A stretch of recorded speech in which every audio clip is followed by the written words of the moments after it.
pemateri terakhir itu yang keempat, yaitu Vanessa Andrea Miranata. Sebelumnya teman-teman boleh kalau tidak ada masalah jaringan dipersilahkan untuk on cam supaya kita juga bisa melihat reaksi kalian gitu teman-teman. Kita juga bisa berinteraksi.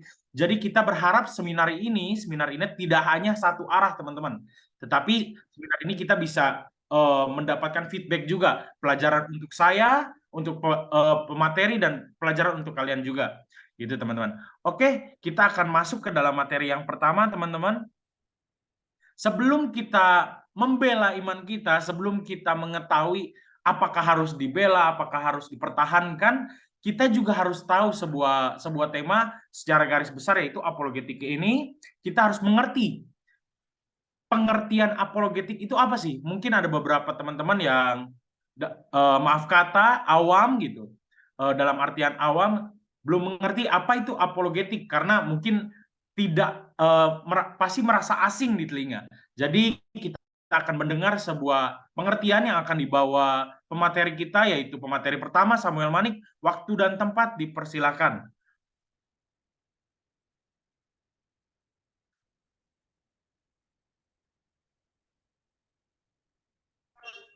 Oke, shalom teman-teman, saudara seiman, apa kabarnya?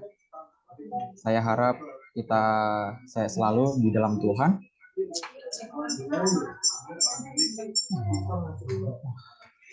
Oke, baik.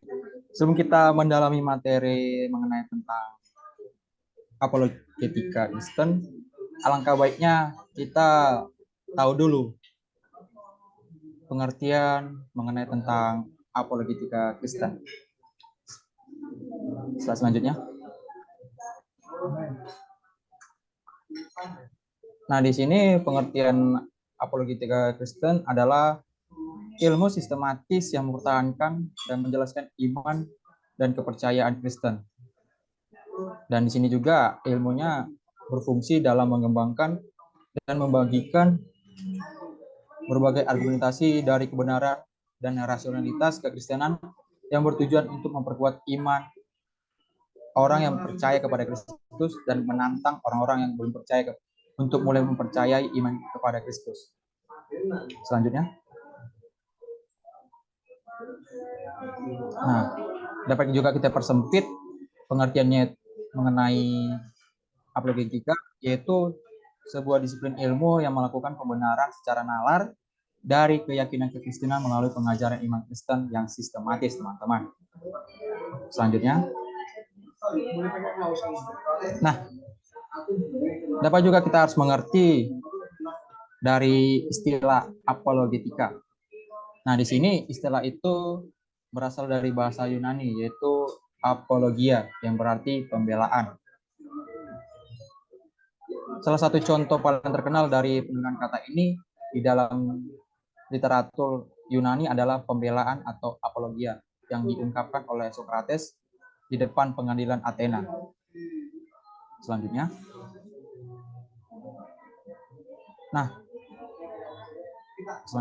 Nah, di dalam Alkitab juga terdapat kata apologia sebanyak 8 kali.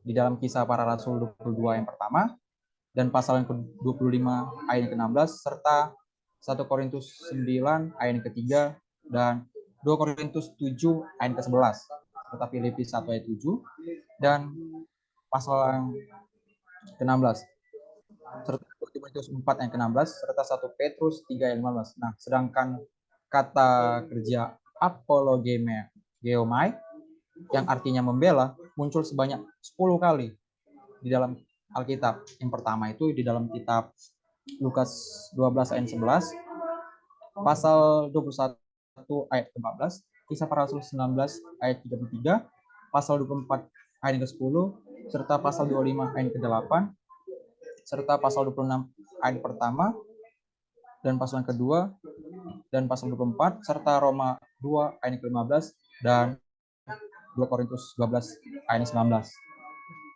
Selanjutnya. Nah, jadi kesimpulan dari pemakaian apologia, yaitu dari pemakaian di atas terlihat bahwa kata apologia ini atau apologeomai bisa berhubungan dengan pembelaan secara hukum atau pribadi maupun doktrinal. Nah, teman-teman, dalam penggunaan selanjutnya istilah apologia dipakai sebagai istilah teknis untuk aktivis membela iman Kristen. Nah, di sini juga orang Kristen berusaha memberikan penjelasan maupun jawaban terhadap kritik dan kesalahpahaman dari pihak-pihak luar, atau bisa kita sebut dengan dalam perdebatan di dalam suatu diskusi. Selanjutnya, nah, di sini juga apologetika menjawab berbagai pertanyaan. Itu mohon maaf kalau penyalahan bibir saya agak bersalah karena saya orang Indonesia.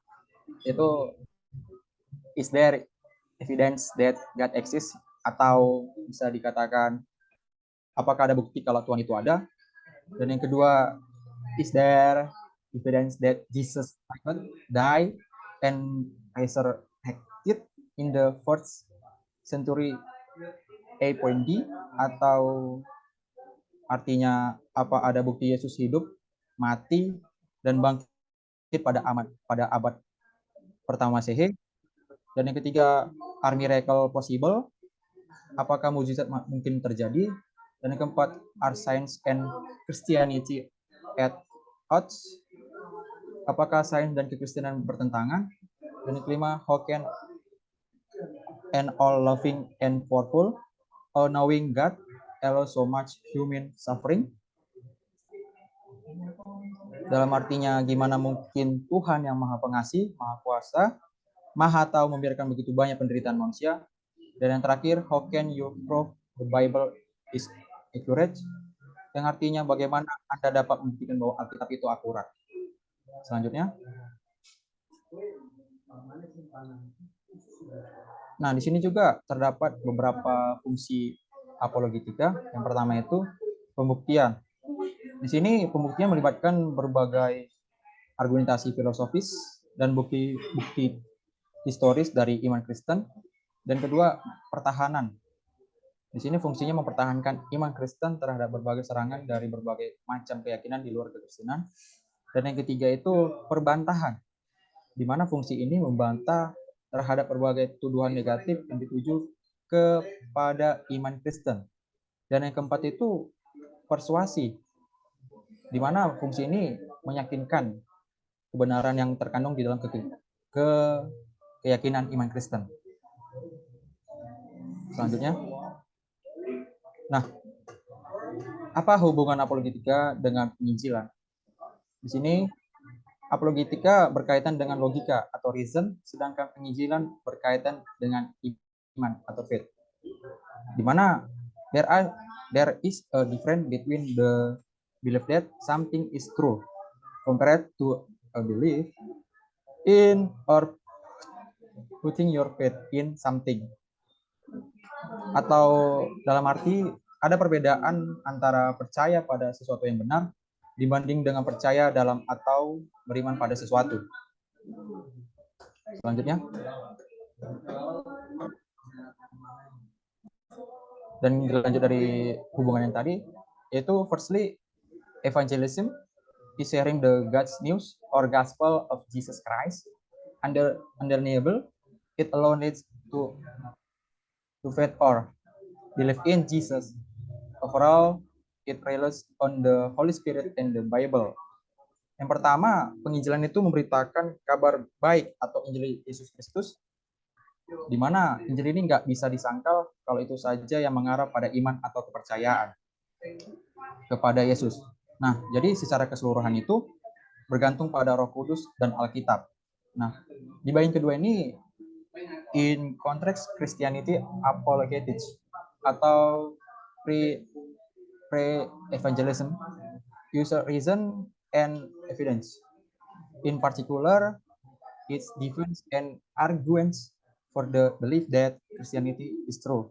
Sebaliknya juga, apologetika Kristen atau pra-penginjilan menggunakan nalar dan bukti, atau secara khusus ia membela dan memperdebatkan kepercayaan bahwa kekristenan adalah benar. Dan yang terakhir, in summary, apologetics leads to believing that Christianity is true and evangelism leads to believing in Jesus as your Lord and Savior. Singkatnya, apologetika itu mengarah pada percaya bahwa kekristenan adalah benar, dan penginjilan mengarah pada percaya kepada Yesus sebagai Tuhan dan Juru Selamat Anda. Selanjutnya, nah, sekian dari saya mengenai tentang pengertian apologetika Kristen. Kiranya teman-teman memahami dari apa penyampaian saya. Saya serahkan kepada moderator. Oke, pembahasan yang luar biasa. Boleh diberikan apresiasi, tepuk tangannya dulu teman-teman. Oke, teman-teman, kita di sini udah dapat pengertian apologetika itu sendiri ya teman-teman.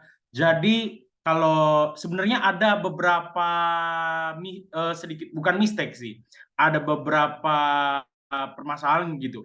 Jadi kayak ada beberapa orang yang mungkin tidak bisa membedakan apologetika dengan penginjilan ya. Nah, dari sini kita sudah diberikan separasi, kita sudah dijelaskan juga oleh Bro Samuel bahwa apologetika dan penginjilan itu suatu hal yang berbeda, tetapi saling berjalan berurut-urutan teman-teman. Jadi saling bersama gitu. Tetapi itu suatu metode, suatu hal yang suatu pengertian yang berbeda. Seperti yang tadi dijelaskan Bro Samuel bahwa apologetika itu berhubungan dengan logika, sedangkan penginjilan dengan iman. Nah, di sini kita sudah diperjelaskan apologetika, pengertian apologetika Kristen. Mungkin di sini teman-teman ada udah terpikir, udah ada beberapa di otak nih ingin mempertanyakan sesuatu, ingin bertanya apa. Tapi boleh teman-teman pertanyaannya dicatat dulu, di-keep dulu, karena kita mau menyelesaikannya dulu sampai materi akhir supaya nggak ada potong-potong, supaya kita juga pengertian yang sudah diberikan, materi yang sudah diberikan nggak kelewat gitu aja gitu teman-teman. Jadi kita mau masuk nih dalam materi kedua nih teman-teman. Materi yang kedua, materi ini juga lumayan krusial teman-teman, karena kita sudah mengerti, sudah diberikan pengertian apologetika Kristen. Kita mau tahu nih, apologetika Kristen ini muncul dari mana sih? Bisa sejarahnya nih, apologetika Kristen itu kayak gimana sih? Nah, apologetika Kristen ini apakah dari awal sampai sekarang hanya seperti itu aja, monoton gitu, secara logika gitu, gitu aja. Nah, kita mau tahu nih pengertian itu, kita mau tahu sejarahnya. Nah, materi yang akan diangkat ini materi yang berjudul Sejarah Apologetika Kristen dalam Abad Permulaan. Nah, kita mau tahu nih, pada awal abad permulaan apologetika Kristen itu seperti apa sih? Materi ini bakal diangkat atau dibawakan oleh saudara Richard Tulenan yang akan membawakannya. Waktu dan tempat dipersilakan. Oke, baik. Apakah suara saya sudah terdengar, teman-teman semua? Bisa kasih reaksi jempol. Sebelumnya tadi agak terlewat sedikit ya. Aku mau sapa dulu dong teman-teman dari STTKDC Yogyakarta. Bisa ngasih reaksinya jempol. Terima kasih banget buat partisipasinya, dan teman-teman yang lain ada dari teman-teman Jogja atau mungkin dari luar Jogja, teman-teman dari Jakarta, satu kelas, ataupun teman-teman dari STTBI. Terima kasih banget buat partisipasinya hari ini. Senang banget bisa ngumpulin teman-teman semua di tempat ini, supaya kita nggak kaku, ada interaksi sedikit lah. Oke, sebelum saya memasuki materi berikutnya, saya akan coba share screen di sini, supaya materinya tetap terarah dan tetap tidak lari kemana-mana. Oke, sudah terlihat? Oke, baik.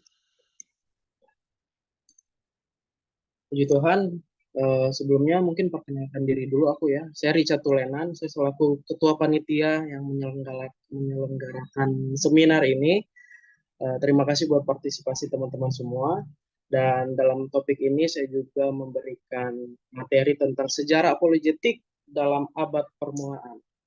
Sebelum kita lanjut lebih dalam mengenai sejarahnya, saya coba catat di sini ringkas-ringkas aja sedikit. Kenapa sih kita perlu belajar sejarah apologetik? Kenapa kita harus paham dulu sejarah apologetik sebelum kita tahu lebih dalam teknik-teknik apologetik dan sebagainya?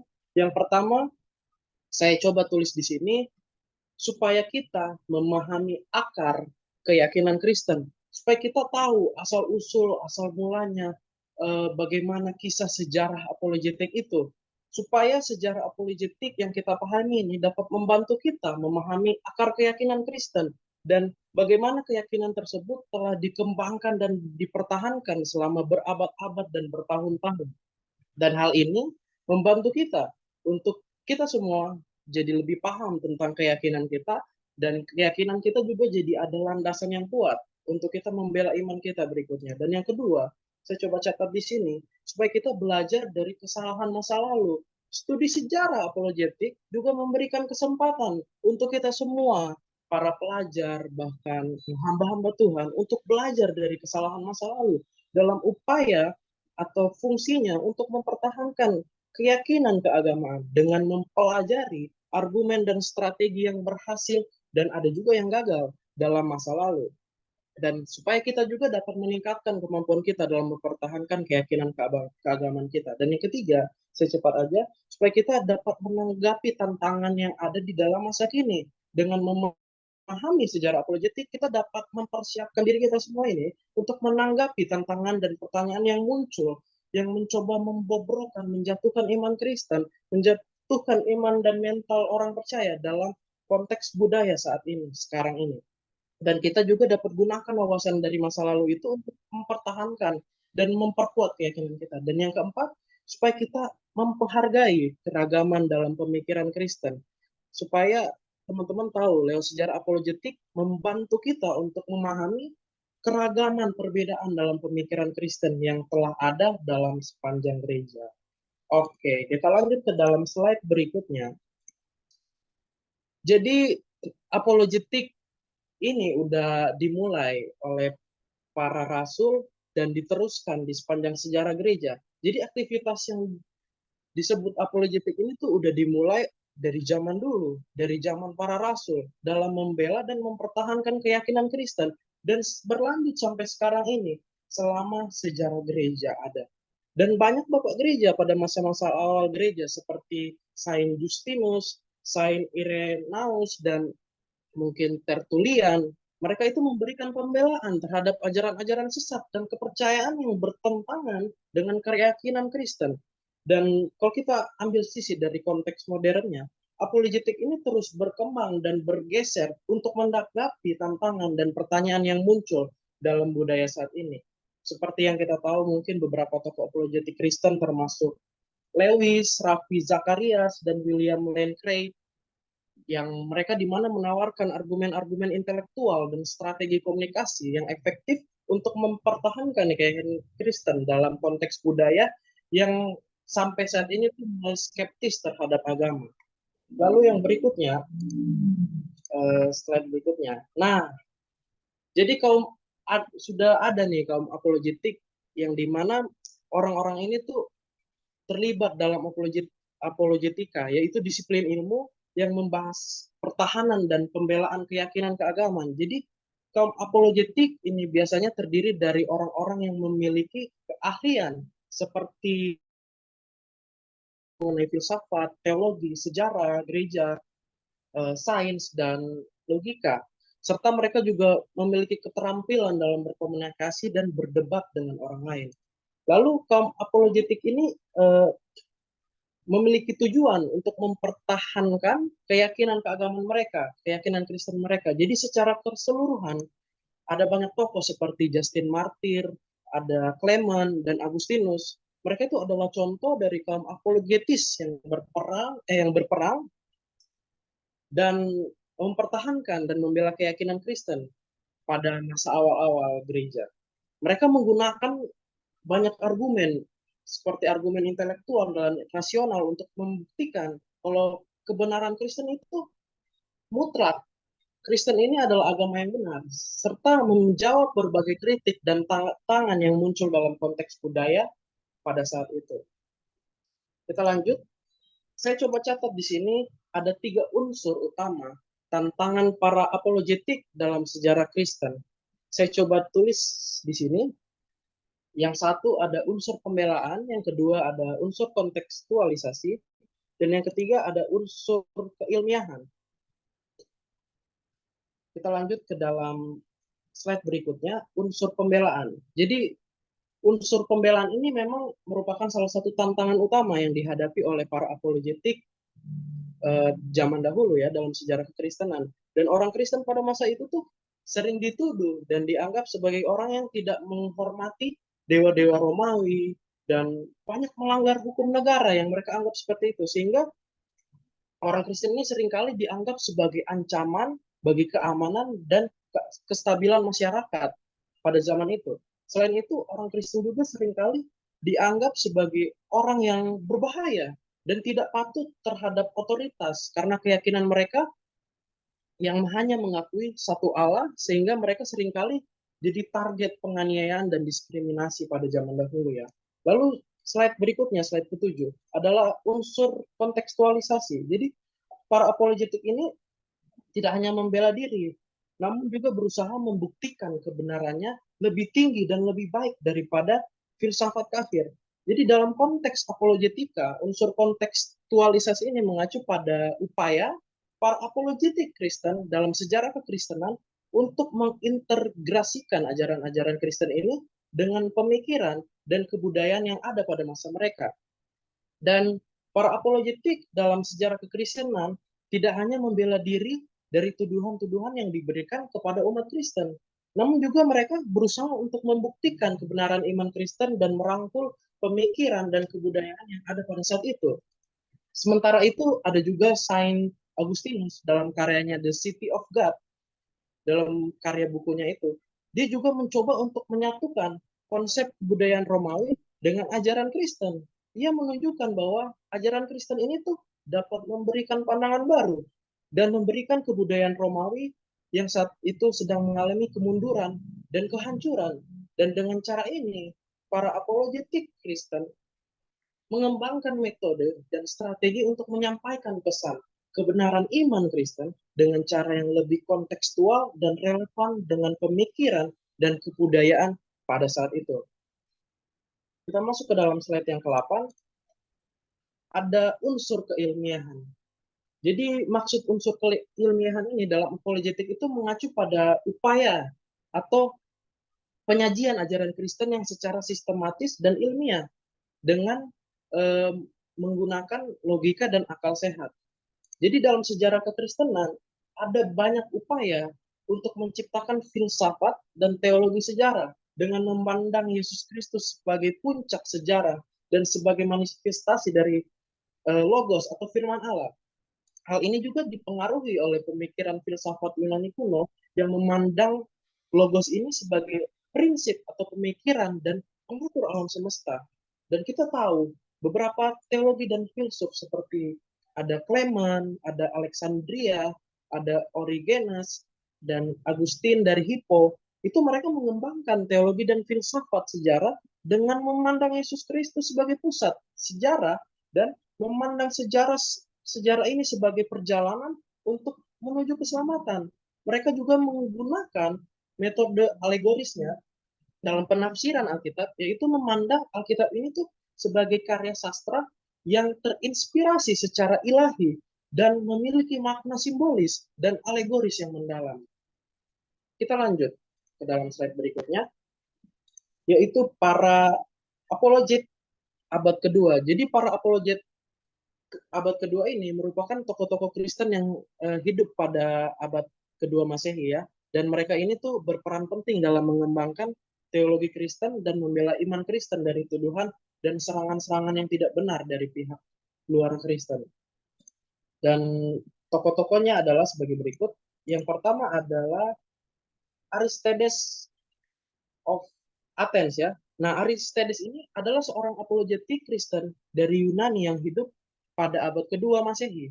dan ia adalah salah satu apologetik yang sangat terkenal dan pernah menulis sebuah karya, mungkin teman-teman tahu, yang berjudul Apologia, yang berisi pembelaan terhadap kepercayaan Kristen dan ajaran-ajaran yang diajarkan oleh Yesus Kristus itu sendiri. Dan tokoh ini, Aristides ini, dianggap sebagai salah satu tokoh apologetik Kristen yang terkemuka pada abad kedua.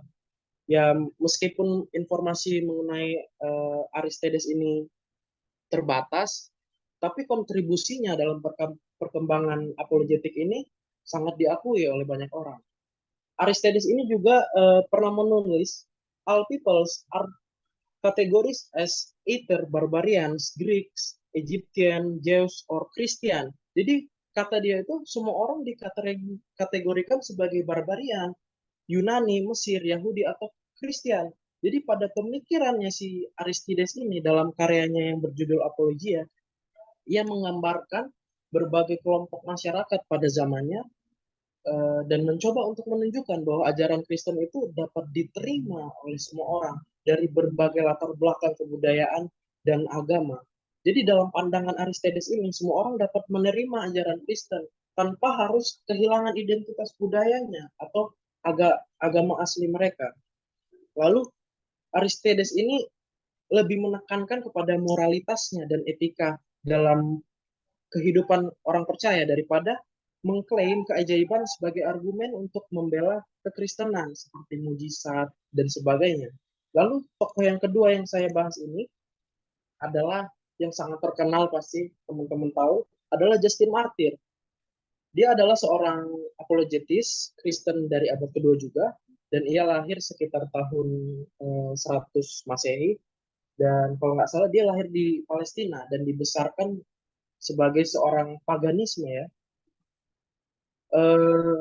Dalam tulisannya, ia menulis di karyanya First Apologetic, itu ditulis untuk Kaisar Antonius, Pius, dan Lucius Commodus. Dan pendapat dia, meskipun Kristen ada kesalahan atau dituduh sebagai agama yang tidak benar, mereka ini bukan kaum yang berbahaya. Orang Kristen ini bukan orang yang berbahaya dan tidak pantas untuk mendapatkan hukuman mati. Jadi buku ini merupakan sebuah karya tulis pembelaan terhadap agama Kristen yang sering kali disalahpahami dan difitnah oleh banyak masyarakat. Dan dia juga menulis dialog dengan Tripo ini ya. Jadi dialog ini menunjukkan upaya kalau Justin ini ingin membangun dialog interagama yang harmonis dan mempromosikan toleransi antara orang Yahudi dan orang Kristen. Kita lanjut kepada slide 12, saya percepat aja. Sebenarnya masih banyak toko lagi, cuma saya lihat waktu supaya nggak termakan banyak, saya cuma ambil 3 toko aja. Lalu toko yang berikutnya adalah Athenagoras. Nah, Athenagoras ini dia masih abad kedua juga, yang hidup sekitar tahun 133 sampai 190 Masehi ya. Oke. Dan ia dikenal karena karyanya yang sangat terkenal, yaitu tentang Embassy for the Christian atau pembelaan bagi orang Kristen. Atau dalam bahasa latinnya itu Supplicatio pro Christianis dalam bahasa latinnya, yang ditujukan kepada Kaisar Romawi. Dan karyanya ini merupakan salah satu karya yang penting. Dan karyanya tersebut ini membela keberadaan hak-hak umat Kristen di tengah masyarakat Yunani. Dan ia berargumen kalau orang Kristen ini tuh nggak layak diperlakukan sebagai ateis atau orang yang tidak memiliki moralitas karena mereka mempraktekkan agama yang berdasarkan kepercayaan pada satu Tuhan yang benar dan penghormatan terhadap moralitas yang baik. Saya langsung skip aja karena waktu saya sudah habis. Ada 3 serangan utama yang kita tahu pada abad kedua ini. Kita akan bahas ini tentang 3 serangan utama ini yang menimpa orang Kristen pada abad kedua ini. Seperti yang kita tahu tuh, pada masa itu tuh Kristen masih dianggap sebagai agama minoritas. Sampai seringkali tuh mereka menjadi sasaran atau target yang sangat empuk untuk ditindas dan dituduh hal-hal yang nggak benar.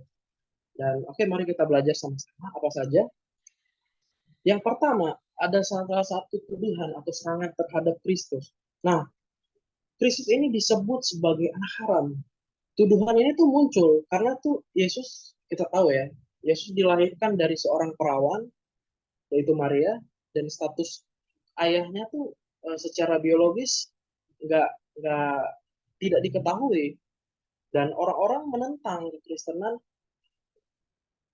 dengan tuduhan ini, dan mereka bahkan merendahkan Yesus sampai menolak ajaran-ajarannya. Dan salah satu serangan yang terjadi juga pada abad kedua itu adalah status Yesus yang bergaul dengan kelompok masyarakat rendah.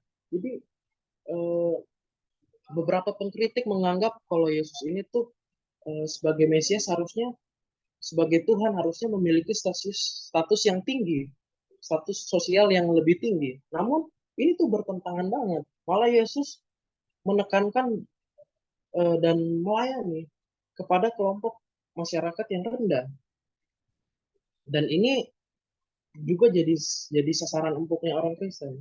Dan kita tahu juga Yesus juga seringkali tuh berinteraksi dengan orang-orang yang dianggap rendah oleh masyarakat pada waktu itu, kayak nelayan, pengemis, bahkan orang-orang yang sakit yang udah nggak bisa ketolong. Dan hal ini tuh punya maksud sebenarnya. Tuhan Yesus tuh ingin tunjukin kepada kita semua kalau ia tuh punya kasih dan belas kasih yang tinggi kepada semua orang tanpa batasan sosial, tanpa terkecuali. Lalu pada abad kedua juga Kristus tuh sering dianggap sebagai orang yang nggak istimewa karena kematiannya tuh dianggap sebagai hukuman seorang kriminal. Jadi konsep pembebasan manusia melalui kematiannya ini dan kebangkitan Kristus ini tidak diterima baik oleh banyak orang, terutama eh, bagi orang-orang yang udah paham banget tuh ajaran Kristus dengan baik, cuma gara-gara ia mati sebagai orang kriminal. Lalu ada buku juga yang menulis tentang kebenaran sejati, yang dimana ini ditulis oleh Celsus sebagai seorang filsuf Yunani. Ia mengkritik agama Kristen dan memandang Yesus sebagai seorang penipu dan seorang yang jago membuat ilusi.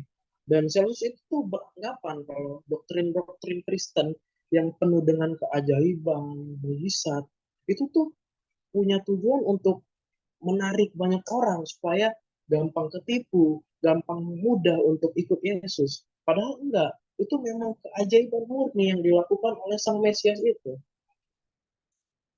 Lalu tuduhan yang kedua, ada serangan terhadap orang Kristen sendiri. Mungkin kita tahu banyak ya, dan itu juga terjadi di abad kedua dan terjadi dalam bentuk tuduhan. Orang Kristen itu pernah dituduh juga sebagai orang ateis karena mereka nggak mau menyembah dewa-dewa dalam kepercayaan politeisme itu yang udah umum terjadi pada saat itu. Jadi udah terbiasa lah mereka zaman itu untuk menyembah dewa-dewa dan dewa-dewa yang nggak dipercaya oleh orang Kristen. Dan bagi masyarakat Romawi ini, kepercayaan para dewa-dewa ini adalah bagian yang wajib, dan itu udah masuk tatanan sosial pada zaman itu, dan politik itu mengintegrasikan ini. Tapi malahan orang Kristen pada zaman itu menolak praktik ini karena orang Kristen percaya Tuhan Tuhan Yesus itu adalah Tuhan yang layak disembah, bukan dewa-dewa yang ada pada zaman itu. Lalu slide yang ke-16, ada serangan juga terhadap ajaran Kristen. Pengajaran Kristen itu dituduh mengajarkan untuk menyembah keledai, memakan anak-anak mereka, dan dianggap kelompok-kelompok yang sumbang. Ada juga dianggap tidak masuk akal oleh kaum terpelajar karena percaya kepada kebangkitan orang mati dan adanya dunia orang mati gitu. Nah, tuduhan seperti itu tuh emang pernah dilontarkan kepada umat Kristen, dan beberapa pihak di luar agama Kristen tuh emang udah sering melontarkan itu. Namun tuduhan tersebut itu ternyata nggak punya dasar yang kuat dan nggak jelas. Dan upaya ini tuh jelas banget mereka punya tujuan untuk menghancurkan agama Kristen. Dan di dalam ajaran Kristen, kita tahu kalau tidak ada yang mengajarkan untuk menyembah keledai kan, atau memakan anak-anak. Dan justru ajaran Kristen tuh yang kita tahu tuh mengajarkan kasih, mengajarkan damai, mengajarkan pengampunan. Oleh karena itu tuduhan tersebut tuh benar-benar harus kita tolak. Dan pada masa itu mungkin konsep kebangkitan orang mati tuh dari kehidupan setelah kematian dianggap tidak masuk akal mungkin oleh orang-orang zaman dahulu. Namun kaum terpelajar menganggap bahwa keyakinan akan kebangkitan orang mati dan kehidupan setelah kematian itu buat orang-orang zaman itu tuh merupakan legenda aja atau mitos dan cerita yang tidak benar. Dan hal ini tuh menjadikan ajaran Kristen tidak masuk akal dan dianggap sebagai suatu bentuk kesesatan oleh beberapa kalangan di zaman itu ya. Lalu kita next lah. Jadi dari berbagai tuduhan-tuduhan itu, bagaimana sih cara apologetik Kristen pada zaman itu menghadapi berbagai serangan? Nah, pada zaman ini mereka tuh memang menghadapi berbagai serangan dengan cara-cara yang berbeda ya. Salah satunya ada yang menulis buku, dan ada juga yang menyerang langsung, dan banyak hal. Dan saya coba catat di sini, uh, ada serangan yang menuju kepada orang Kristen dari pandangan Yudaisme. Jadi orang pandangan Yudaisme itu berkata kalau kekristenan itu menyimpang dari ajaran mereka, dan mereka tuh tahu kalau Yesus itu bukan Mesias yang mati di kayu salib. Nah, kekristenan tuh ngeklaim buat mereka tuh Yesus tuh adalah Mesias yang dinubuatkan dalam kitab suci Yudaisme. Tetapi Yudaisme sendiri itu menolak klaim ini dan melihat Yesus sebagai seorang nabi palsu. Dan eh, ada juga tuduhan kekristenan tuh mengajarkan tentang Trinitas, yaitu keyakinan bahwa ada tiga pribadi yang sama-sama Allah gitu. Sedangkan Yudaisme tuh memandang keyakinan ini sebagai keyakinan yang sangat bertentangan gitu, Trinitas itu. Lalu dalam menghadapi pandangan Yudaisme itu, apologetik Kristen itu menggunakan beberapa argumen. Yang pertama adalah hukum Taurat itu adalah petunjuk kepada perjanjian baru. Jadi argumen bahwa Yesus itu eh, bukan bukan Mesias. Jadi argumen bahwa Yesus benar-benar dinubuatkan itu ada gitu di dalam Alkitab, dalam kitab suci Yahudi sebagai Mesias yang dijanjikan, dan bahwa penggenapannya ada dalam kehidupan, kematian, bahkan kebangkitannya sendiri. Lalu apologetik Kristen tuh menjawab argumen bahwa Yesus tuh yang mereka tuduh tidak mati di kayu salib. Padahal itu salah. Dan apologetik itu mencoba melawan dengan merujukan pada sumber-sumber sejarah dan kitab suci yang meyakinkan bahwa Yesus itu benar-benar mati di kayu salib. Mungkin beberapa bukti sejarah bisa jadi referensi ya.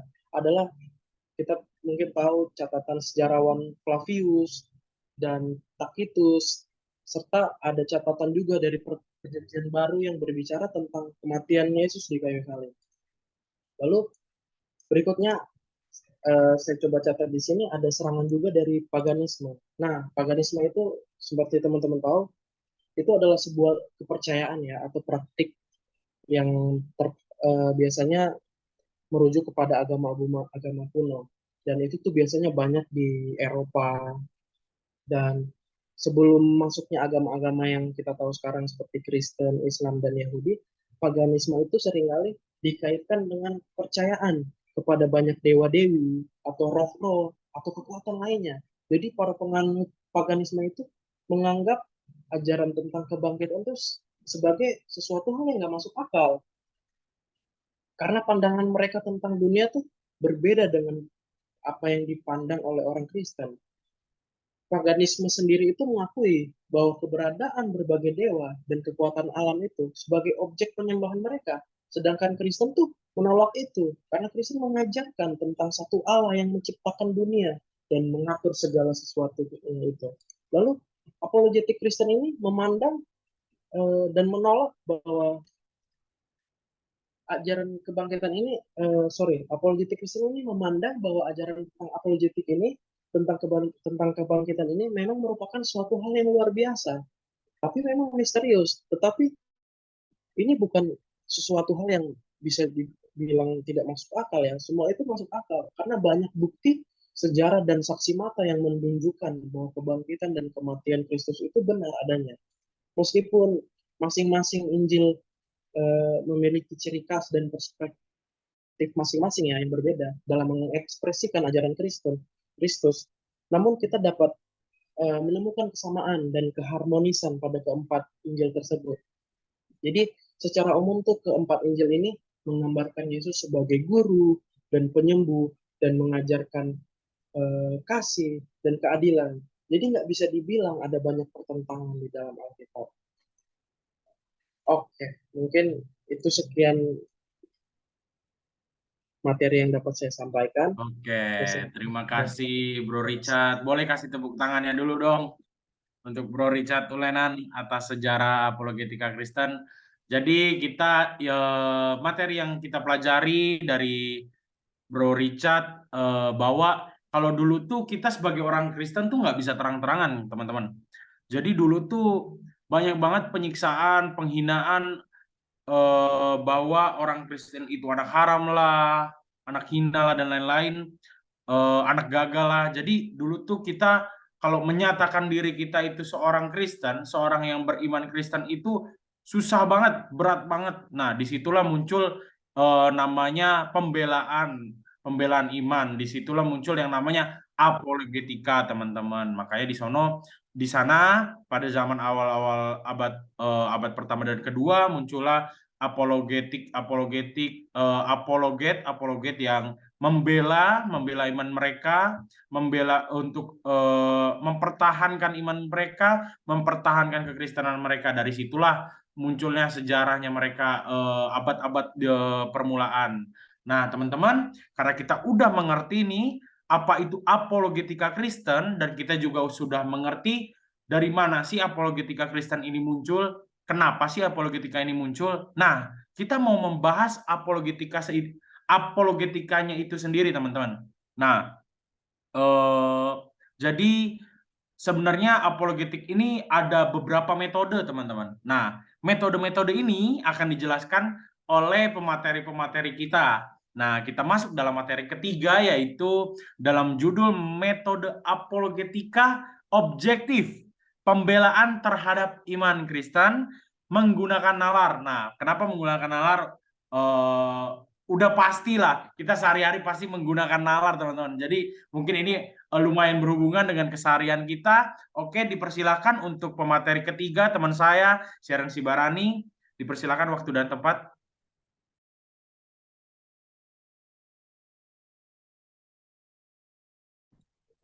Oke, shalom semuanya, salam teman-teman. Nah, sekarang terima kasih buat teman saya yang telah memberikan kesempatan kepada saya. Selanjutnya, saya akan membawa materi mengenai metode apologetika objektif. Next. Nah, teman-teman, seperti yang teman saya yang telah jelaskan bahwa metode apologetika itu terdiri dari dua, yaitu objektif dan subjektif. Dan pada bagian saya akan menjelaskan mengenai objektif atau argumentasi. Selanjutnya, baik, apa itu apologetika objektif? Jadi ini adalah suatu disiplin ilmu dalam melakukan pembenaran secara nalar dari keyakinan Kristen melalui pengajaran iman Kristen yang sistematis. Selanjutnya, oke, apologetika objektif dilakukan berlandaskan pemahaman objektif dan sistematis tentang peristiwa-peristiwa yang terjadi yang melaluinya Allah telah menyatakan diri. Oke, teman-teman, selanjutnya bahwa ternyata nalar itu telah secara alkitabiah telah tercatat di dalam Matius 22 ayat 37, di mana tertulis bahwa kemampuan berpikir merupakan bagian dari gambar Allah dan di dalam diri manusia. Dan iman itu bukanlah tidak masuk akal. Di 1 Korintus 1 ayat 18. Selanjutnya. Nah, saya akan mengambil contoh tentang apologetika objektif. apa yang saya sebut di sini, mengapa Alkitab begitu istimewa. Selanjutnya, teman-teman, saya ambil contoh bahwa Alkitab telah ditulis lebih dari 15 abad, dari kitab Kejadian sampai kitab Wahyu. Lalu kemudian antara kitab Maleakhi sama Matius itu terdapat sekitar 400 tahun. Jadi sebelum sesudah perjanjian lama berakhir, ketika memasuki perjanjian baru, ada selang 400 tahun. Selanjutnya, nah, lalu di sini ada tertulis Alkitab ini memiliki kesatuan walaupun penulisnya itu memiliki profesi yang berbeda-beda. Di sini saya mengambil 8 contoh. Misalnya Musa, dia adalah seorang pembesar di Mesir. Amos itu adalah seorang petani. Yosua itu seorang prajurit. Ezra itu seorang ahli kitab. Samuel seorang imam. Daniel seorang pejabat. Ayub seorang petani juga. Nehemia adalah seorang pegawai raja. Ini adalah salah satu penulis-penulis kitab di Perjanjian Lama. Mereka memiliki profesi yang berbeda-beda, tetapi penulisannya tuh mempunyai tujuan yang sama. Selanjutnya, lalu di sini Alkitab memiliki kesatuan walaupun ditulis dalam tempat yang berbeda. Sini saya juga mengambil beberapa contoh, misalnya di Keluaran 17 itu ditulis di padang gurun, di Keluaran 20 ditulis di Gunung Sinai, atau kitab Daniel ditulis di Babel. Terus ada surat 1 dan 2 Tesalonika ditulis di Korintus, lalu surat 1 dan 2 Timotius di Roma, dan di berbagai benua seperti di Afrika, Asia, dan Eropa. Selanjutnya, nah, di sini juga Alkitab Alkitab memiliki kesatuan walaupun memiliki gaya tulisan yang berbeda. Di Alkitab itu kita juga bisa melihat bahwa ada yang dalam bentuk sejarah, contohnya ada dari Kejadian, Keluaran, Imamat, Bilangan, Ulangan itu Yosua dalam bentuk sejarah, terus misalnya puisi itu ada Kidung Agung, Mazmur, dan Amsal, atau dalam bentuk nubuatan di kitab Wahyu, dalam bentuk hukum itu juga ada di kitab Taurat, ada di kitab 5 Kejadian, Keluaran, Imamat, Ulangan, dan Bilangan. Terus ada yang dalam bentuk doktrin, itu ada di surat-surat yang dituliskan oleh Paulus. Selanjutnya, nah, ini yang menjadi renungan bagi kita semua, teman-teman. Misalkan, andai kata ada sebuah buku dengan 10 orang, dengan berbagai profesi dan waktu yang berbeda, apakah menulis dengan topik yang sama tentang makna hidup manusia? Saya rasa tidak ya, teman-teman. Selanjutnya, lalu apakah ini yang perlu kita renungkan, saya ajak mau kita renungkan, apakah kira-kira hasil tulisan ke-10 penulis tersebut dapat disatukan menjadi sebuah buku yang menjawab tentang makna hidup manusia? Oke, selanjutnya. Nah, inilah yang menjadi alasan bahwa Alkitab itu istimewa karena dia memiliki kesatuan walaupun ditulis dalam 15 abad selama 15 abad dengan penulis yang profesi yang berbeda, tempat yang berbeda, waktu yang berbeda juga, dan seperti yang telah saya singgung sebelumnya, ketika Perjanjian Lama berakhir, itu terdapat 400 tahun lalu memulai dari penulisan Perjanjian Baru. Makanya itu, apa yang menjadi istimewa di 2 Timotius 3 ayat 16 dikatakan bahwa segala tulisan yang diilhamkan Allah memang bermanfaat untuk mengajar, untuk menyatakan kesalahan, untuk memperbaiki kelakuan, dan untuk mendidik orang dalam kebenaran. Oke, selanjutnya. Oke. Sekian dari saya. Terima kasih. Tuhan Yesus memberkati. Oke, luar biasa. Materi yang luar biasa dari Saudari Sharing Sibarani. Kasih tepuk tangannya dulu dong.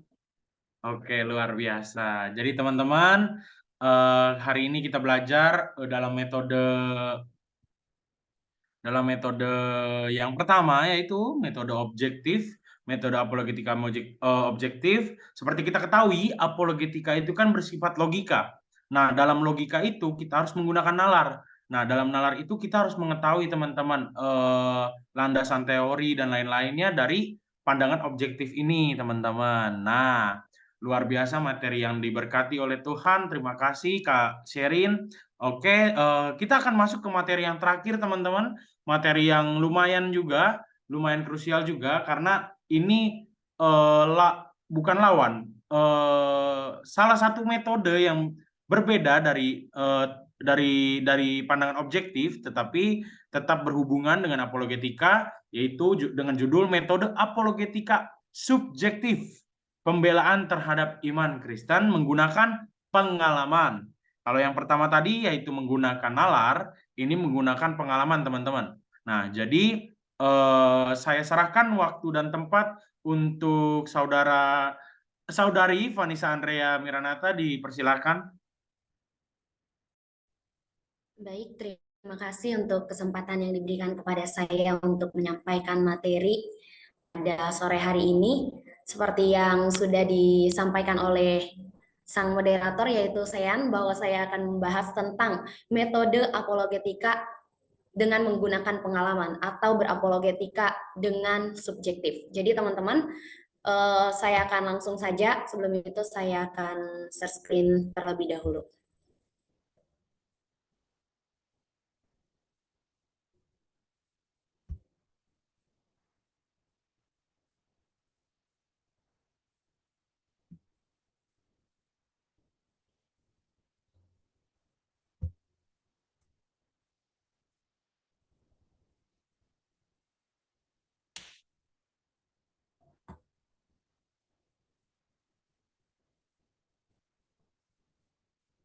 Apakah PowerPoint saya sudah muncul di layar saudara?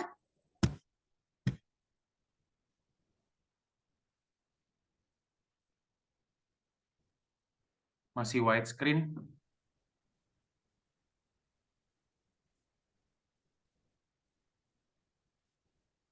Oke. Baik. Terima kasih. Saya akan menyampaikan sebuah materi dengan judul apologetika subjektif. Nah, ini teman atau metode yang digunakan setelah berapologetika menggunakan nalar. Kemudian kita juga bisa melakukan apologetika atau pembelaan terhadap iman Kristen menggunakan pengalaman. Nah, ini dapat kita lakukan ketika kita mengetahui situasi yang terjadi di lapangan. Nah, kita dapat memilih apakah kita harus terhadap iman Kristen dengan metode secara objektif atau subjektif. Nah, begitu ya teman-teman.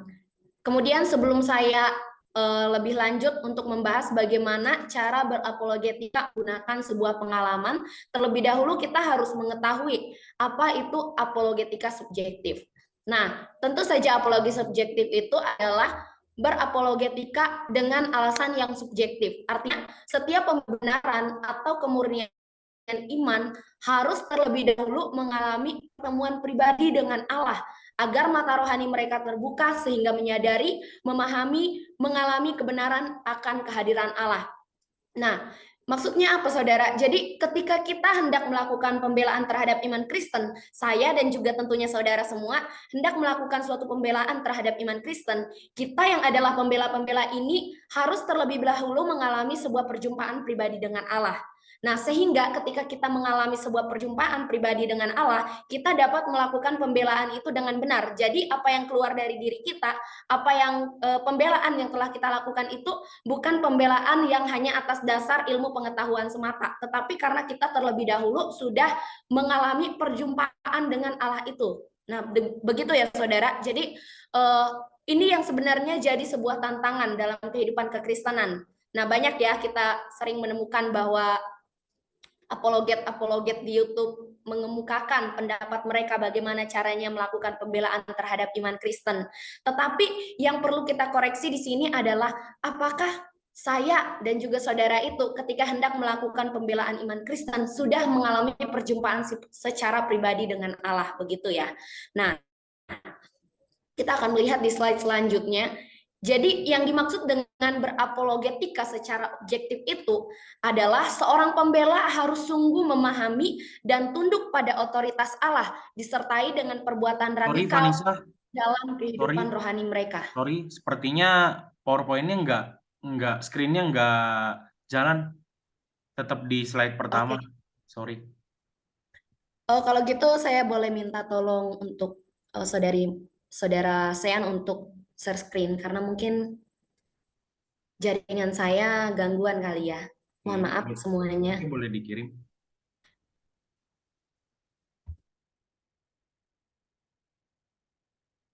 Maaf ya teman-teman, ada kendala sedikit.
Oke, baik. Saya akan coba untuk share screen kembali. Ada gangguan juga di moderator kita. Untuk yang sekarang, apakah sudah terlihat? Oke, sudah. Oke, terima kasih. Saya akan lanjutkan. Mohon maaf untuk waktu yang sudah terpotong, tapi saya akan berusaha untuk menjelaskan secara maksimal. Semoga penjelasan saya dapat dimengerti oleh saudara sekalian. Nah, seperti yang saya katakan tadi, bahwa ketika kita hendak melakukan apologetika, kita harus mengalami perjumpaan secara pribadi terlebih dahulu dengan Allah yang kita bela itu gitu. Nah, jadi dari sebuah perjumpaan itu harus terlihat keluar, ada perubahan-perubahan yang terlihat keluar. Seperti halnya Rasul Paulus. Ketika Rasul Paulus itu mengalami perjumpaan secara pribadi dengan Allah, dia yang adalah seorang yang sangat benci dengan orang Kristen, dia adalah seorang yang berikhtiar untuk memusnahkan orang Kristen. Kemudian ketika ia mengalami perjumpaan secara pribadi dengan Allah, dia juga mengalami sebuah perubahan secara radikal. Dia memutuskan untuk menjadi seorang pembela iman Kristen, menjadi seorang pembela iman Kristen yang sangat berani, bahkan dia rela untuk memberikan seluruhnya untuk Tuhan gitu. Jadi begitu ya teman-teman semua. Nah, ketika kita hendak melakukan pembelaan terhadap iman Kristen, kita harus mengalami perjumpaan secara pribadi dengan Allah, dan perjumpaan secara pribadi itu harus terlihat keluar. Apa yang ada di dalam diri kita itu harus terlihat keluar, sehingga orang lain dapat melihat bahwa perbuatan-perbuatan kita itu sesuai dengan ajaran-ajaran yang tertulis di dalam Alkitab. Nah, ini juga dapat kita lihat dari kehidupan para rasul dalam kesaksian yang mereka tulis di dalam Alkitab ataupun para martir yang ada di dalam sejarah gereja. Nah, kemudian kita juga dapat melihat ada banyak sekali tokoh-tokoh apologetika subjektif atau tokoh-tokoh yang menggunakan pengalaman mereka. Antara lain adalah Martin Luther. Ya tentu kita kenal semua ya, Bapak Reformasi Gereja, yaitu Martin Luther. Kemudian ada seorang teolog besar bernama Karl Barth, dan ilmuwan besar bernama Blaise Pascal dan sebagainya. Ada banyak sekali tokoh-tokoh yang melakukan pembelaan iman Kristen secara subjektif. Nah, beberapa tadi yang sudah saya sebutkan. Nah, kemudian kita akan masuk ke bagian berikutnya adalah tokoh-tokoh yang melakukan pembelaan secara subjektif. Salah satu yang saya ambil yaitu bernama James Kennedy. James Kennedy ini menulis sebuah buku. Dia melakukan sebuah pembelaan iman Kristen secara subjektif dalam bukunya yang berjudul What If Jesus Had Never Been Born? Artinya, apa yang akan terjadi ketika Yesus tidak pernah lahir? Nah, dalam bukunya ini James Kennedy mengungkapkan banyak sekali fakta-fakta untuk melakukan pembelaan terhadap iman Kristen yang tentunya menggunakan pengalaman-pengalaman begitu. Kemudian di dalam buku James Kennedy ini dia menuliskan ada beberapa orang tokoh-tokoh yang melakukan menantang iman Kristen, atau tokoh-tokoh ini adalah tokoh-tokoh yang tidak suka dengan Kristen dan menganggap iman Kristen itu sebagai hal yang tidak masuk akal begitu. Salah satunya adalah Michael Novak ini adalah seorang tokoh yang mengatakan bahwa di zaman sekarang kelompok satu-satunya yang dengan bebas kita bisa olok-olok di depan umum adalah kelompok penganut agama Kristen. Nah, kemudian tokoh berikutnya itu dapat kita lihat seorang bernama Pat. Nah, Pat ini melakukan sebuah tantangan terhadap iman Kristen dengan mengatakan menghantam habis-habisan orang Kristen adalah suatu olahraga dalam rumah yang populer. Nah, artinya si Pat ini mengatakan bahwa orang Kristen ini umpama sebuah permainan yang sangat populer untuk dimainkan pada masa sekarang ini begitu. Nah, sehingga dalam buku yang dituliskan oleh James Kennedy ini dia mengungkapkan fakta-fakta yang dapat melakukan pembelaan iman Kristen yang tentu saja menggunakan metode subjektif. Nah, di dalam bukunya ini James Kennedy juga mengungkapkan bahwa ketika Kristus tidak pernah hadir di dalam dunia ini, maka dunia ini adalah suatu tempat yang sangat menyedihkan, atau lebih menyedihkan keadaannya ketika Kristus sama sekali tidak pernah lahir ke dalam dunia ini, sehingga ia melakukan sebuah pembelaan secara subjektif. Nah, di dalam bukunya James Kennedy menuliskan bahwa ada beberapa tokoh-tokoh. Nah, James Kennedy ini menggunakan pengalaman dari beberapa tokoh untuk melakukan pembelaan terhadap iman Kristen. Salah satunya adalah Santo Agustinus. Nah, Santo Agustinus ini siapa sih? Santo Agustinus ini adalah orang yang awalnya tidak percaya kepada Tuhan, kemudian ia lahir dari sebuah luar pernikahan, dan ia pun memiliki anak dari luar pernikahan, teman-teman. Nah, tetapi ketika ia mendengarkan Injil, ketika ia mengalami sebuah perjumpaan secara pribadi dengan Allah, kemudian hidupnya diubahkan. Bahkan suatu ungkapan yang sangat terkenal yang diungkapkan oleh Santo Agustinus ini adalah, aku percaya supaya aku mengerti, dan aku mengerti supaya aku lebih baik lagi begitu. Jadi dalam ungkapan yang disampaikan oleh Santo Agustinus ini mengatakan bahwa ketika kita mengalami perjumpaan secara pribadi dengan Kristus, maka kita akan mengerti apa yang direncanakan oleh Kristus di dalam diri kita begitu. Kemudian selanjutnya di dalam bukunya tadi James Kennedy juga menuliskan sebuah pengalaman dari seorang tokoh yang bernama John Newton. Nah, seorang John Newton ini lahir pada tahun 1725, seorang penulis lagu Amazing Grace ya.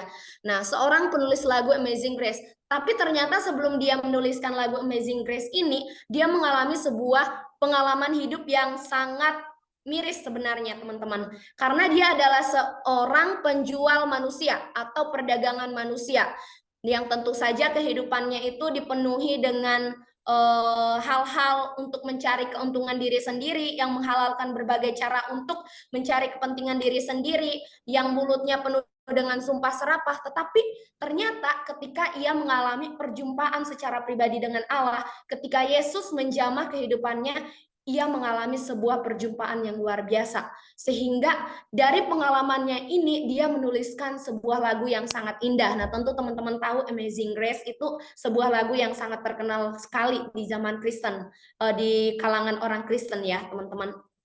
Nah, kemudian tidak berhenti sampai di situ saja.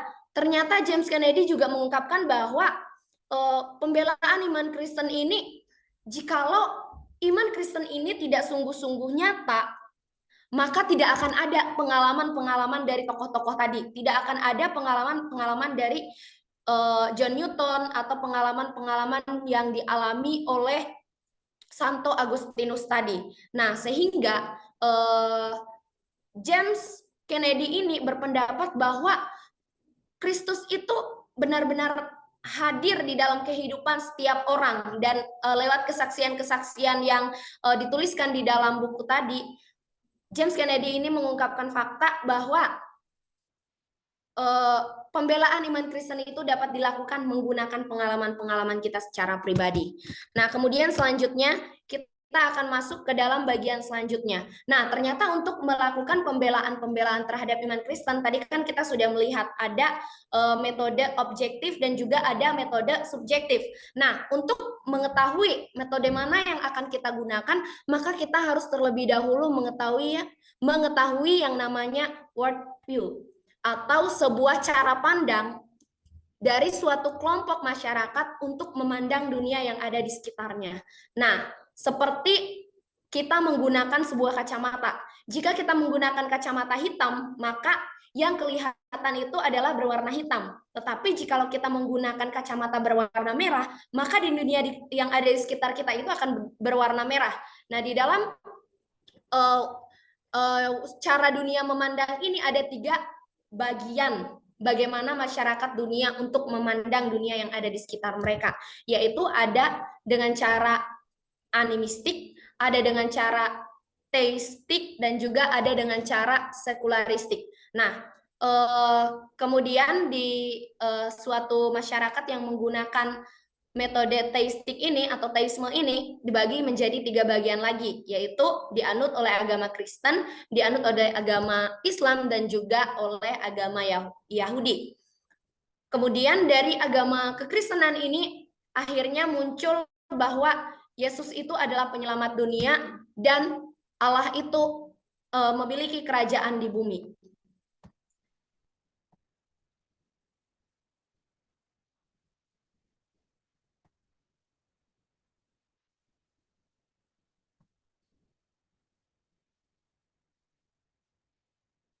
Mohon maaf, apakah PowerPoint yang saya tampilkan masih terlihat? Widescreen. Oke, udah keluar. Oh, widescreen lagi, sorry. Oke.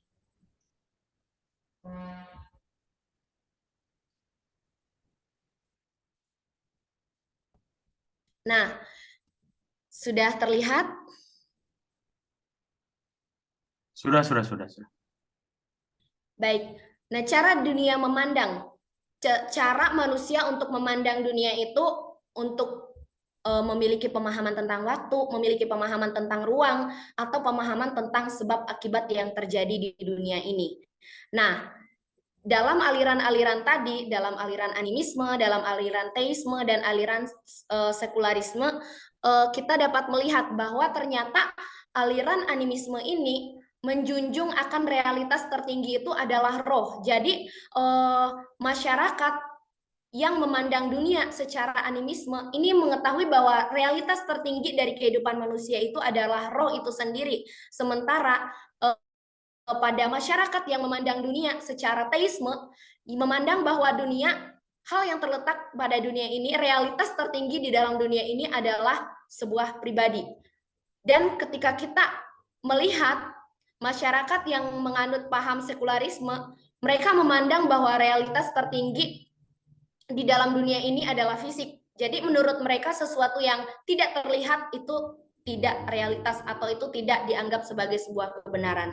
Nah, kemudian dari dunia animisme ini tentu saja ia menyanjung roh, sehingga kita dapat melihat bahwa ketika orang melakukan orang-orang di bagian animisme, mereka mempercayai animisme, mereka lebih melakukan penyembahan kepada roh-roh, sehingga kita dapat melihat ada sesajen-sesajen yang dipersembahkan kepada pohon-pohon, kepada gunung, dan lain sebagainya.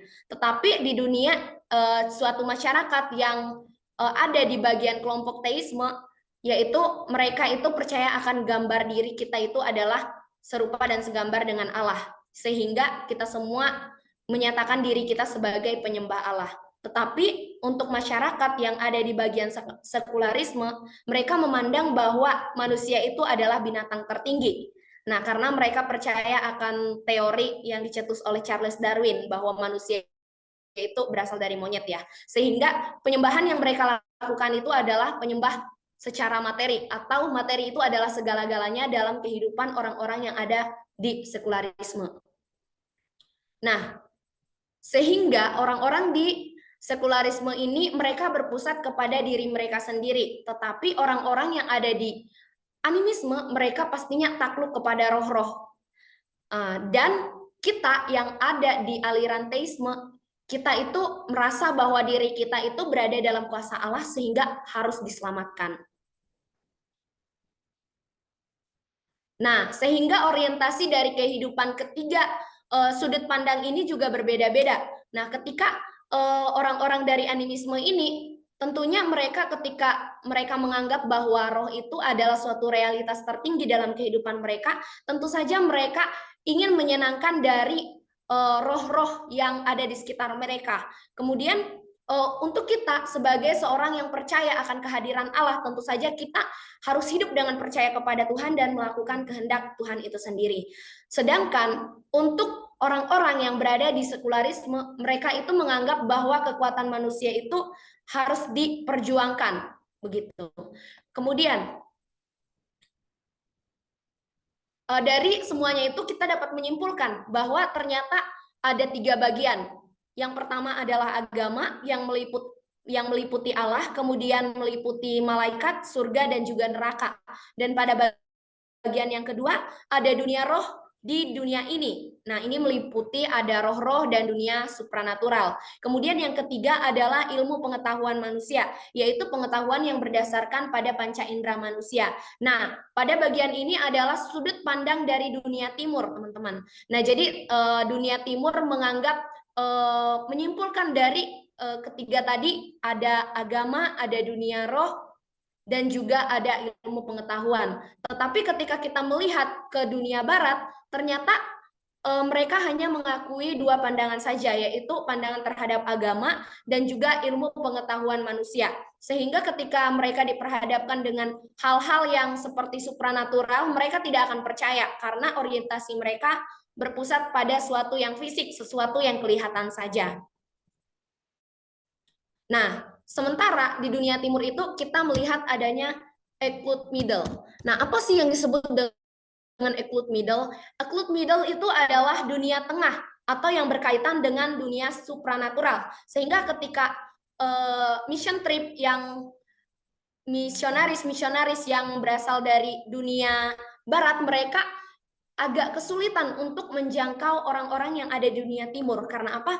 Karena mereka tidak, pemahaman mereka terhadap Euclid Middle ini tidak ada begitu. Mereka tidak mempercayai adanya dunia tengah ini, sehingga mereka sedikit kesulitan ketika mereka melakukan sebuah pelayanan di dunia timur. Nah, mungkin saja mereka dapat melakukan pelayanan untuk memulihkan sosial manusia, kehidupan sosial manusia seperti rumah tangga dan lain sebagainya begitu. Tetapi ketika mereka diperhadapkan dengan sesuatu yang bersifat roh seperti yang dipercayai oleh orang-orang yang ada di dunia timur, mereka tidak bisa mengalami hal tersebut karena seperti tadi, orang-orang yang ada di dunia timur ini mereka lebih percaya kepada dunia roh, percaya kepada dukun-dukun dan lain sebagainya begitu. Sehingga ketika melakukan pelayanan ini, orang-orang yang di daerah barat ini akan mengalami sedikit kesulitan.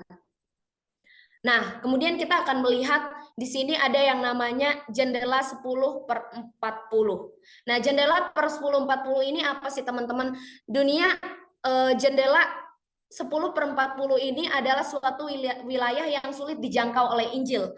Nah, sehingga ketika melakukan penginjilan ke sana, kita perlu yang namanya menggunakan pengalaman subjektif atau melakukan pembelaan terhadap iman Kristen dengan melakukan seperti paham-paham orang yang ada di timur tadi begitu. Nah, sehingga kita dapat melakukan pembelaan terhadap iman Kristen ketika ada suatu tantangan yang kita terima dari luar, suatu tantangan yang dihadapi di daerah jendela 10/40 ini, maka metode yang dapat kita lakukan untuk melakukan pembelaan iman Kristen adalah menggunakan metode apologetika subjektif, yaitu menggunakan pengalaman-pengalaman. Nah, sehingga ketika menggunakan pengalaman atau kita dapat melakukan tanda dan mujizat di sana, maka mereka lebih mudah percaya daripada kita sekedar berapologetika dengan menggunakan nalar, karena itu semua tidak akan masuk ke mereka begitu.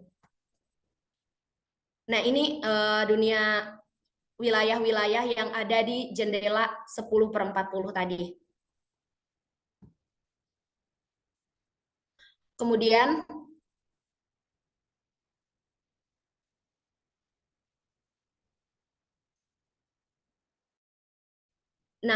di daerah ini walaupun sangat sulit dijangkau oleh Injil, tetapi ternyata di sana banyak sekali kesaksian-kesaksian yang bisa diceritakan kepada orang banyak, sehingga lewat kesaksian-kesaksian itu banyak orang yang dimenangkan begitu. Nah, ini ada beberapa kesaksian yang ada di wilayah jendela 10/40 tadi. Nah, jadi teman-teman bisa melihat sendiri pengalaman-pengalaman tersebut. Nah, sejauh ini demikian materi yang dapat saya sampaikan. Mohon maaf jikalau dalam penyampaian materi saya ada beberapa kendala dari jaringan dan lain sebagainya.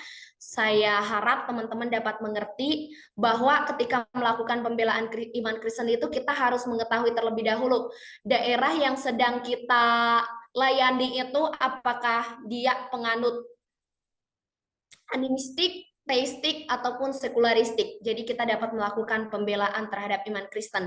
Nah, untuk masyarakat yang ada di daerah timur atau masyarakat penganut animisme, kita dapat melakukan pembelaan terhadap iman Kristen menggunakan metode subjektif atau menggunakan pengalaman. Tetapi ketika kita berhadapan dengan dunia barat, dengan orang-orang yang lebih mengutamakan logika dan lain sebagainya, kita harus melakukan pembelaan terhadap iman Kristen dengan menggunakan nalar, seperti yang dijelaskan oleh teman saya Sherin tadi.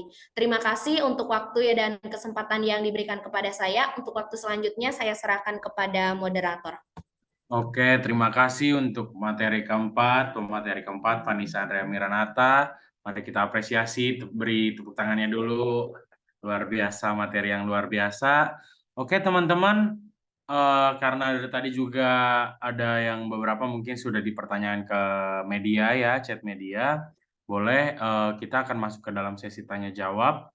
Boleh untuk pemateri yang sudah mendapatkan pertanyaan-pertanyaan, boleh diberikan jawabannya atau memilihkan, atau kalian boleh memilih pertanyaan yang sudah diberikan. Mungkin karena saking banyaknya atau gimana. Persilahkan pemateri 1, 2, dan 3, dan 4. Oke, shalom teman-teman semua. Masih semangat?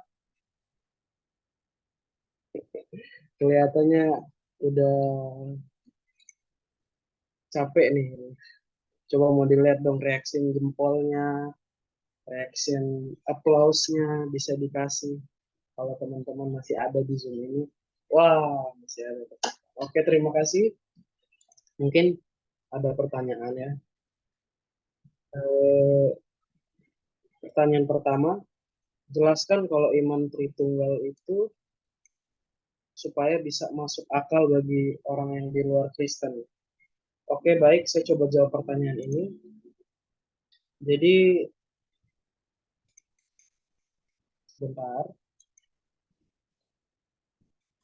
Jadi untuk kita bisa menjelaskan kepada orang yang di luar Kristen, tentu kita harus mengerti dulu cara dan hal atau topik sehingga dia tahu dan bisa menerima ini dengan mudah.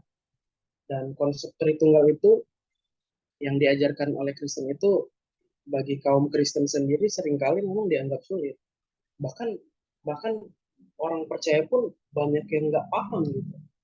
Dan mereka masih menganggap itu nggak masuk akal dan sulit untuk dimengerti. Sampai ada Kristen yang disebut Oneses atau Tuneses gitu, yang percaya kepada satu Tuhan dan hanya ada satu Allah gitu.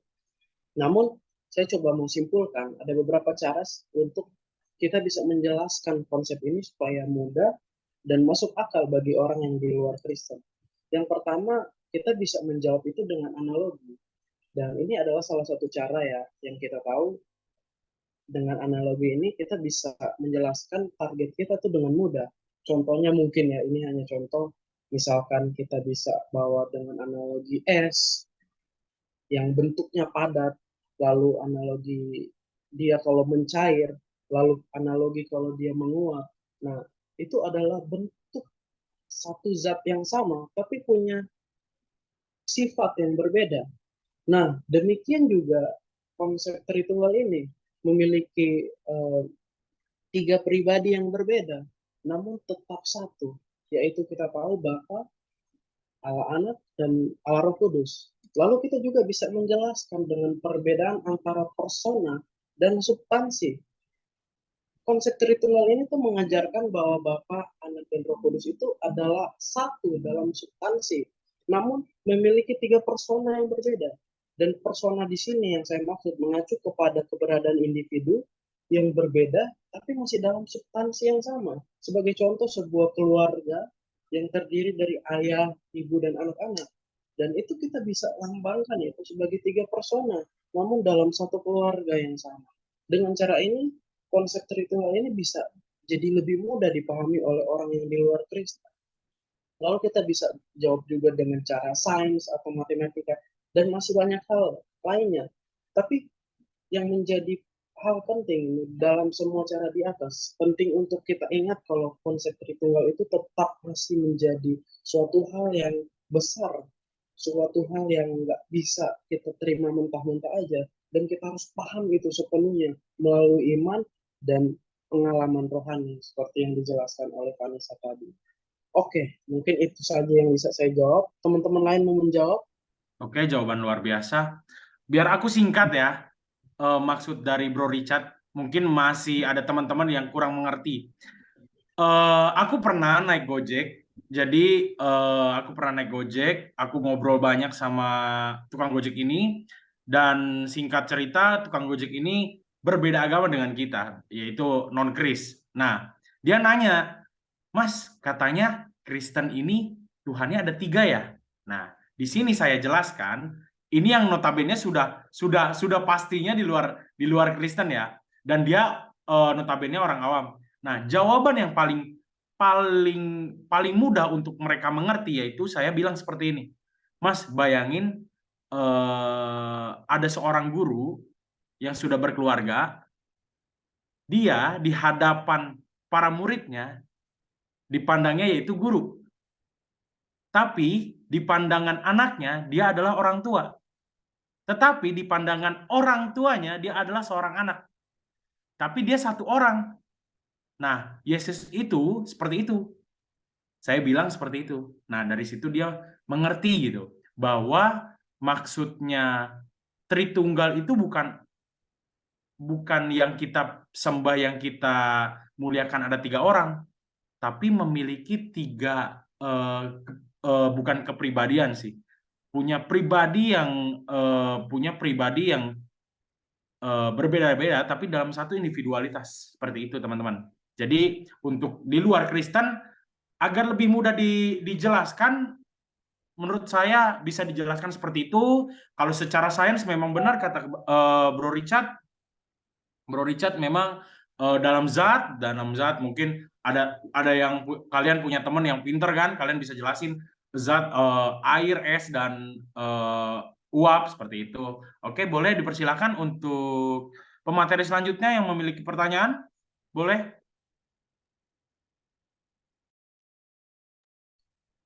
Oke.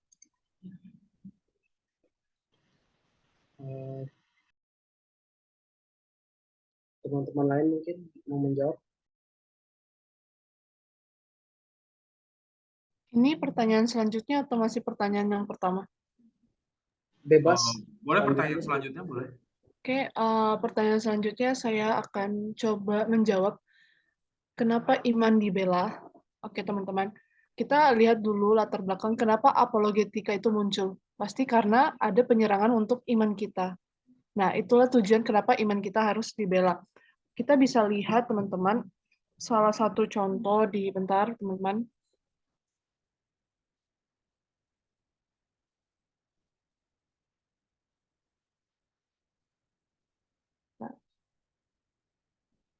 ada satu ayat yang ingin saya sampaikan tentang di 1 Petrus 3 ayat 16.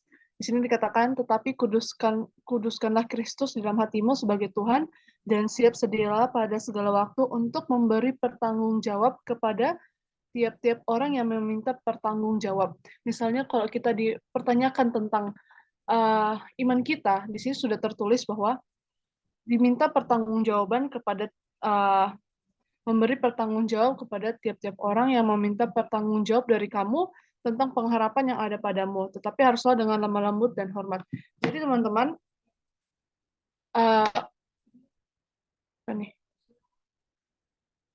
selanjutnya, lalu saya juga ada ayat di 2 Korintus 10 ayat 5. Di sini kami mematahkan setiap siasat orang dan merubuhkan setiap kubu yang dibangun oleh keangkuhan manusia untuk menentang pengenalan akan Allah. Kami menawan segala pikiran dan menaklukkannya kepada Kristus.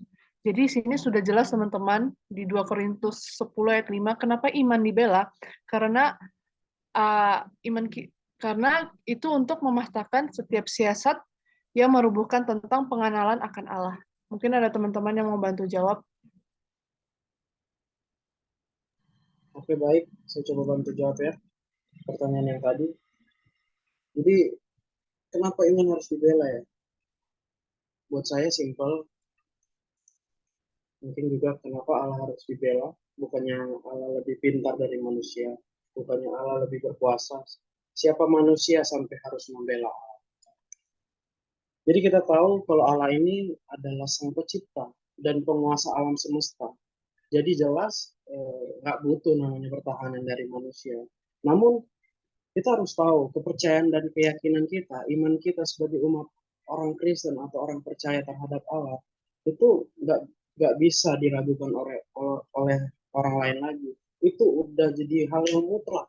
Oleh sebab itu setiap pertentangan yang masuk pada iman kita, apologetik Kristen itu muncul dan bertujuan untuk membantu memperkuat keyakinan orang percaya dan kepercayaan orang-orang yang mungkin meragukan atau menentang keyakinan Kristen dan bukan untuk membela Allah sebagai Allah pribadi itu.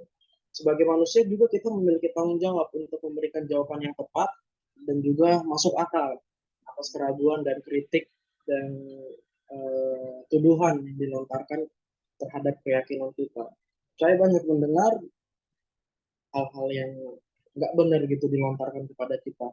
Ada yang menuduh kita minum darah, ada yang menuduh kita makan daging, karena mereka cuma mendengar hal itu nggak tahu tapi aslinya itu seperti apa. Oleh sebab itu buat saya maksud dari iman yang dibela itu adalah bahwa keyakinan kita yang diyakini oleh kita sendiri itu waktu kita diserang atau dipertanyakan oleh orang lain itu kita harus bela, sehingga lewat pembelaan atau pertahanan yang ada kita yakini terhadap keyakinan itu kita bisa lawan itu. Jadi dalam hal ini apologetik itu atau pembelaan iman itu dilakukan untuk menjelaskan dan mempertahankan keyakinan kita yang diyakini oleh kita sendiri gitu. Jadi kita harus menolak semua pengajaran dan tuduhan yang salah itu lewat apologetik ini.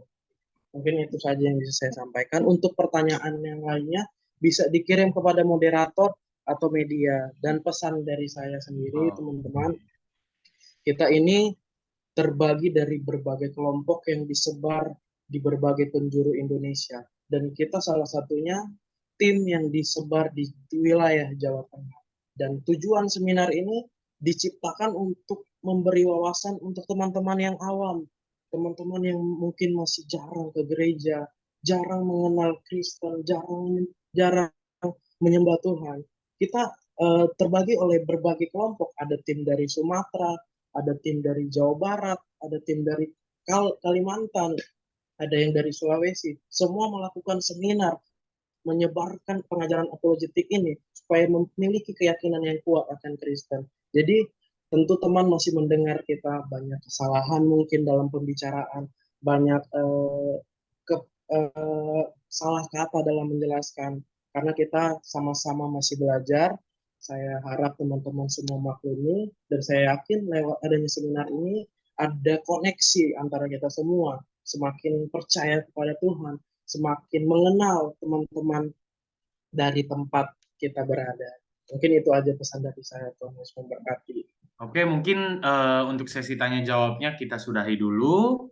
Oke, aku mau memberikan sebagai moderator, aku ingin memberikan sebuah kesimpulan dalam materi-materi yang sudah kita berikan oleh pemateri-materi. Kita berterima kasih untuk pemateri 1, 2, dan 1, 2, 3, dan 4. Kesimpulan dari materi yang telah diberikan dan jawaban mengenai apakah iman Kristen perlu dibela. Sebenarnya pertanyaan ini itu suatu hal yang sangat krusial karena pada pada tempat tertentu ada jawaban yang harus dibela, dan pada tempat tertentu juga ada jawaban yang tidak perlu dibela. Yang harus dibela yaitu iman kita sendiri, teman-teman. Nah, sedangkan yang tidak perlu dibela yaitu kita tidak hidup pada zaman abad pertama dan kedua, teman-teman. Kita dalam artiannya kita nggak perlu jadi apologet untuk membela iman-iman orang di sana, untuk membela orang-orang iman di sana. Nah, sedangkan yang kita perlukan adalah untuk membela iman kita sendiri. Jadi, teman-teman, kalau kalian merasa, terus buat apa kita mempelajari apologet dari tadi? Buat apa kita mendengarkan materi ini sepanjang-panjangnya? Teman-teman, saya percaya, saya percaya mempelajari apologet ini apa maksudnya? Tidak untuk menyebar apa namanya? Sebentar ya. Mempelajari apologet ini tidak untuk mengekspresikan diri seperti menyombong-nyombongkan bahwa materi teologi kita sudah lebih tinggi atau yang lain, teman-teman. Nah, di sini kita mempelajari sama seperti kayak kita mengenal orang, tidak hanya mempelajari orang ini apakah baik saja, apakah buruk saja. Nah, kita ingin mengenal orang, kita harus mengenal baik dan buruknya orang tersebut. Seperti itu, teman-teman. Nah, jadi kesimpulannya tidak perlu dibela karena iman itu perlu urusan personal dengan Tuhan, urusan diri kita sendiri dengan Tuhan, namun perlu diperjelaskan jika ada pertanyaan. Nah, jadi pertanyaan-pertanyaan yang menyinggung iman kita, nah kita bisa men-self defense kita sendiri dengan apologetik ini. Kenapa? Karena pada prinsipnya apologetika ini bukan bersifat ofensif atau menyerang. Seperti itu. Oke, dipersilakan untuk ketua panitia kita untuk mengambil alih.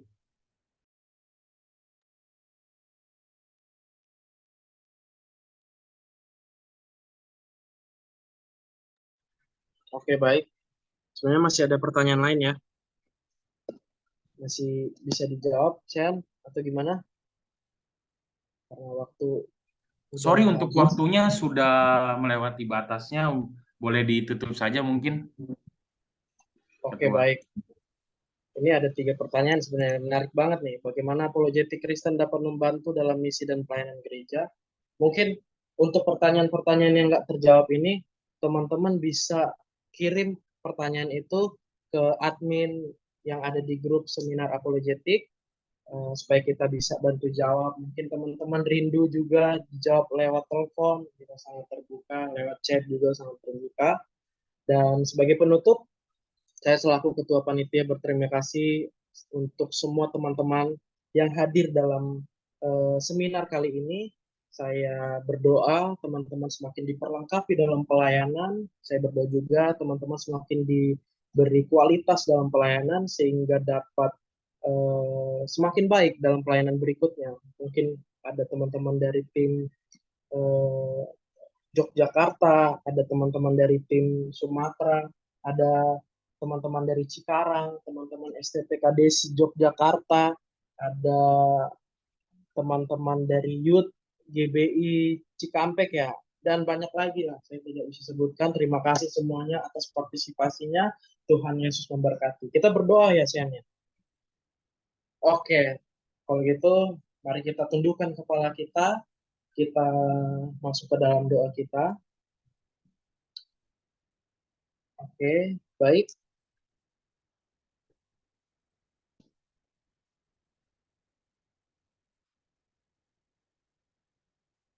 Haleluya. Kami bersyukur Tuhan, lewat seminar kali ini Tuhan, kami banyak belajar tentang apologetik. Kami mengalami banyak pembaharuan Tuhan. Ampuni kami Tuhan jika kami masih melakukan kesalahan dan melakukan dosa Tuhan yang kami buat dengan sengaja maupun tidak. Kiranya Engkau berkati teman-teman yang sudah hadir dalam Zoom meeting ini, yang mengikuti seminar ini Tuhan. Kami tahu Tuhan memang pada dasarnya Tuhan langit dan bumi akan lenyap, tapi kami yakin dan percaya firman Tuhan akan tetap hidup dalam hidup kami. Kami yakin dan percaya lewat perjumpaan kami dengan Yesus kali ini, membukakan kami paradigma baru, memberikan kami cara pandang baru melalui apologetik, membuat kita belajar banyak hal yang baru tentang membela iman Kristen kami. Dan kami tahu Tuhan, kalau kami tetap perlu Tuhan dalam hidup kami. Kami tahu waktu kami dalam Engkau, kami kuat. Dan lewat seminar kali ini, kami mau menyatakan Tuhan mujizat turun atas teman-teman yang hadir saat ini. Dan lawatan Tuhan hadir atas teman-teman yang ada di Zoom meeting ini. Nyatakan isi hati Tuhan buat kami, sehingga kami mengerti kebenaran dengan baik. Kuatkan yang hari ini sedang sakit Tuhan. Hibur yang lemah. Berikan kebebasan yang terikat Tuhan, sehingga lewat hari ini bukan hanya seminar yang kami adakan, tetapi ada curahan kuasa Allah yang mengalir, sehingga kami dapat melakukan perjumpaan pribadi kami dengan Yesus, sehingga kami melakukan pengalaman dahsyat bersama Yesus. Kami mau jadikan Tuhan musim kami setiap hari menjadi musim doa, dan kami yakin dan percaya lewat kekuatan orang percaya itu yang ada dalam doanya akan menimbulkan hal yang baru, menimbulkan berkat-berkat baru, sehingga kami tetap merasakan kehadiran Tuhan dalam hidup kami. Kami nggak mau salah Tuhan dalam masa muda kami, tuntun kami ke dalam arah yang benar bersama Yesus. Kami mau tetap teguh dalam kebenaran Injil. Hamba-Mu berdoa Tuhan buat teman-teman hamba-Mu yang hadir saat ini. Ada moderator kami Sean, ada Samuel, ada Sherin Sibarani, ada Vanessa sebagai pembicara, ada Anastasia Tuhan, ada Devli, ada Pak Julius, ada Ibu Linda, ada Rizan, ada Rosetta, ada Tio, ada Venida, ada juga Theophilus tadi Tuhan, ada juga teman-teman dari tim yang terbagi dalam Pulau Sumatera, Pulau Jawa Tuhan, Kalimantan, Sulawesi, Papua, dimanapun mereka berada, mereka dapat menjadi berkat dan saluran cinta kasih Tuhan dimanapun mereka berada. Lewat seminar kali ini Tuhan, kami percaya ada pertemuan khusus di antara kami semakin dapat menjalani relasi kami satu di antara dengan yang lainnya. Kami mau tutup Tuhan seminar kali hari ini. Di dalam nama Tuhan Yesus Kristus kami berdoa dan mengucap syukur. Haleluya. Amin. Terima kasih teman-teman semuanya. Tuhan Yesus memberkati. Terima kasih semuanya. Tuhan Yesus memberkati. Tuhan berkati semuanya. Lift my hands to honor you, because your word is true. Sing it. I will sing, yes I will, and I will pray, even in my darkest hour, through the sorrow and the pain, I will sing, and I will pray. Lift my hands to honor you, because your word is true. I will sing, I will sing, I will sing, yes I will. Terima kasih teman-teman semua. Choose to bless your name, God. Terima kasih Bang Richard.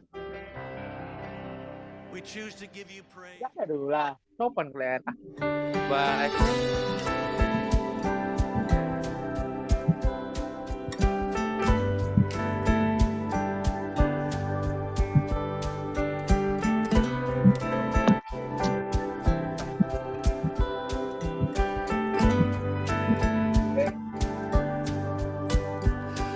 Like a deer that pants for water,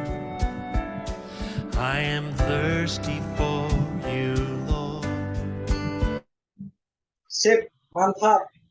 Luar biasa, guys. Guys, Ah, mau minta maaf. aku jadi ngeblank gara-gara jaringan ini. Tapi Sorry ya, salam buat Richard. salah. Udah bisa jawab pertanyaannya.